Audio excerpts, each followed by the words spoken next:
Good morning. So I thought I'd pop over today. The weather is glorious, so I thought I'd just plant some flowers ready for the summer. They desperately need to go in. I've only got my marigolds and tragedies in, so I need to get a few more things in, so let's get them done. So I thought what I'd sow today is I thought I'd sow some poached eggplants, some alyssum, and also some organic basil. So I'm going to need my basil obviously when my tomatoes come out, so let's get them done first. Now I think I'm going to sow these quite liberally because I'm going to need quite a few basil around the place. So I'm going to do a large tray of these because I am going to need quite a few basil plants, and I know for a fact that every other plot holder will be asking me for basil. The next one will be poached eggplants. Oh, I absolutely love these. They are bright, they give you so much delight on your plot as well. So if you haven't sown any of these, then I'd highly recommend you doing it. There we go.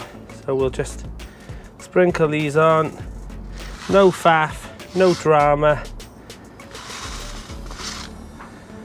There we go. Poached egg. And now the alyssum. So these are just for the borders. They're lovely and white. There's small white flowers with a little bit of yellow in them. I'll show you them now.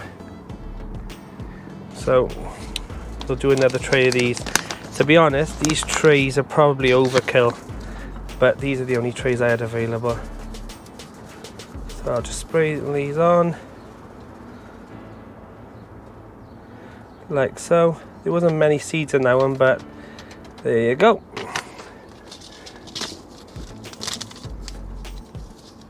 I've also sown some sunflowers and some loads and loads of marigolds and tragedies, and yeah, there's so many little bits of flowers now. It's the flower season for me now, so that's what I'll be planting in next. So we'll give it a small sprinkling of compost on the top, not too much on the alyssum. They're tiny seeds, so if the smaller the seed, the smaller the amount of compost on the top. So light dusting on the top of there, a little bit more on the poached egg, and the same with the basil, a light dusting, and then I'll give them a good watering, and hopefully within 2 weeks we should have a lovely array of mini flowers to be pricked out. And like I always forget to do, always remember to label them.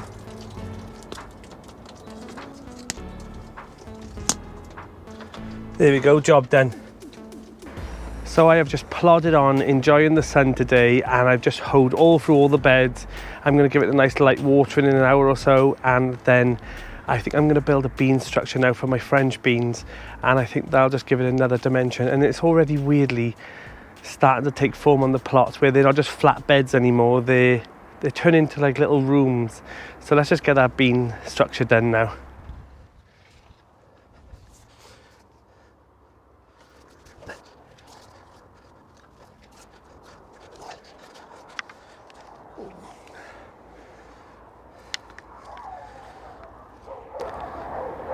The good thing about this bean structure as well is that it leaves little gaps down in the corners here, so I can grow some marigolds in there and whatnot as well, to give it a bit of flesh and colour.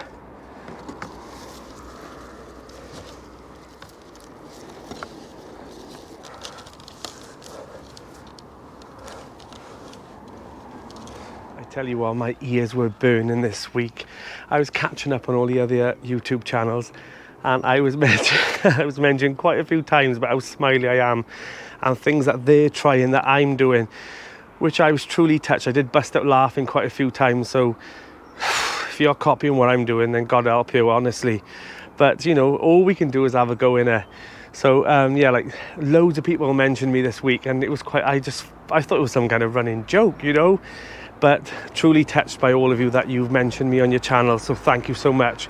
So 2 channels that I do want to mention this week are Ian's Allotment Diaries. Like, he's a new channel and he is pushing that content there, bless him. Like, he's having a go, and that's all you can do, and fair play to him.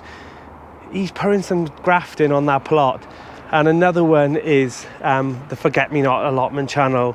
Go take a look at her channel. She's, you know, fairly new as well, and she's having a go, and that's all you can do when you start this YouTubing. It is, I'm not joking you, it is hard, because you don't know what you're doing, if you're doing it right, are you posting the right content, you know, will people watch it? All we can do is try. Right, I think I better get on and do some gardening, because I'm not trying, so I better try. Right, let's get some gardening done. So yesterday I planted out a pile of summer bulbs all down here, and they were all staggered in heights. And then I came over today and it looks like a squirrel has dug up most of them and planted them all around my plot. So I was walking in the path and I was thinking, what's all these little holes, you know? And I was thinking, oh, don't. And I came down and I noticed that Mrs. Squirrel has took up most of the bulbs, I think, and, you know, I hope she hasn't put them all down the paths, because in about a month or two's time it's going to be pretty annoying that I have random rogue flowers going down that orderly path. I suppose I could dig them up, but, you know, nature always tries to fight you back, don't it? If you haven't already, now is a perfect time to give it your blackcurrants and your raspberries a good feed of bloodfish and bone. It'll thank you in the long run for it.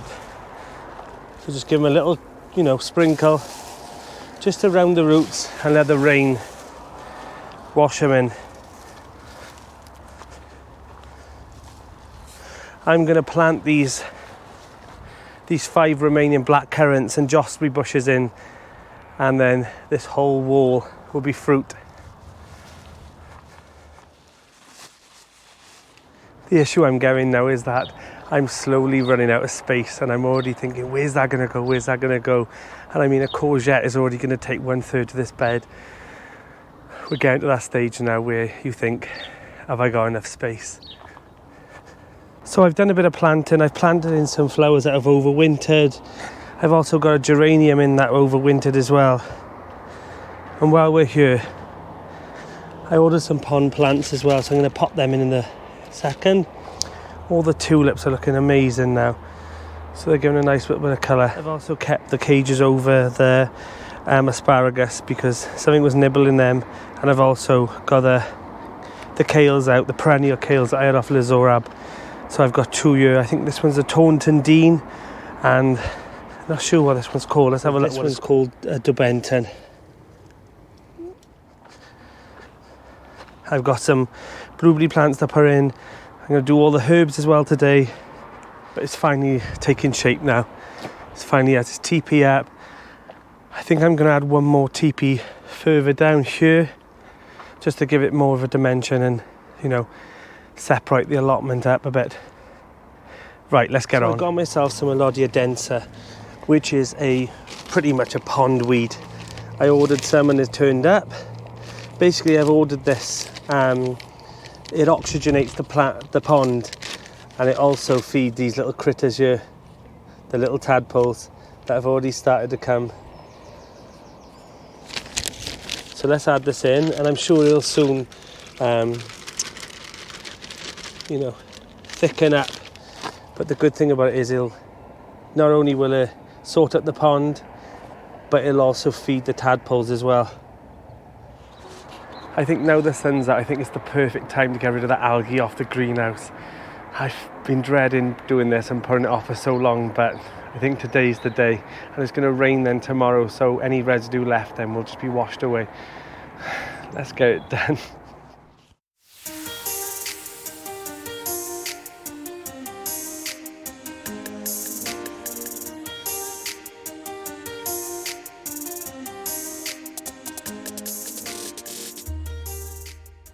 So the greenhouse has had a good old little wash over now.